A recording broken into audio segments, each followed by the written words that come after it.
Assalamualaikum warahmatullahi wabarakatuh. Semoga kita semua dalam keadaan sehat walafiat.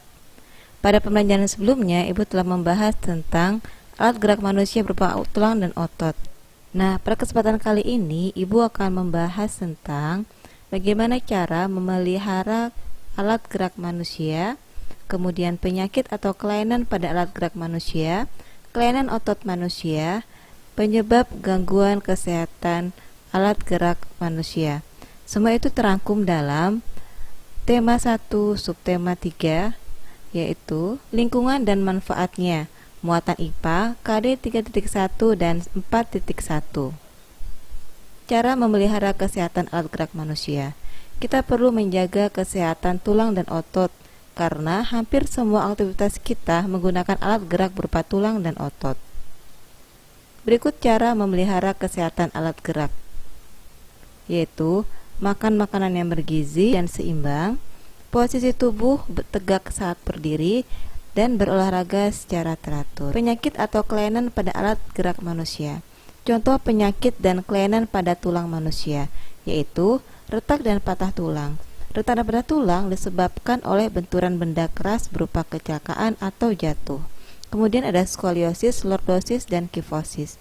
Ini adalah kelainan tulang punggung. Kemudian rakitis. Rakitis disebabkan oleh kekurangan gizi seperti fosfor, kalsium, dan vitamin D. Dan terakhir adalah osteoporosis, disebabkan menurunnya kepadatan tulang. Perhatikan gambar penyakit dan kelainan pada tulang manusia. Kelainan tulang punggung. Di sini adalah bagaimana sikap duduk yang benar. Bila sikap duduk yang tidak benar akan mengakibatkan kelainan berupa kifosis, lordosis, dan skoliosis. Kemudian penyakit rakitis. Pada gambar ini ada posisi kaki yang normal, kemudian bentuk kaki huruf O, jadi berbentuk O, dan bentuk kaki berbentuk X. Osteoporosis. Perhatikan gambar berikut. Ini adalah gambar padatan tulang yang semakin menurun. Kemudian retak dan patah tulang. Perhatikan gambarnya, perbedaan antara patah tulang dengan retak tulang. Kelainan otot pada manusia. Ada hipertrofi, atrofi, stiff atau kaku leher, dan tetanus. Hipertrofi adalah pembesaran otot akibat bekerja terus-menerus secara berlebihan. Kemudian atrofi. Atrofi adalah kelainan berupa otot yang mengecil, lemah, dan menurunnya fungsi otot.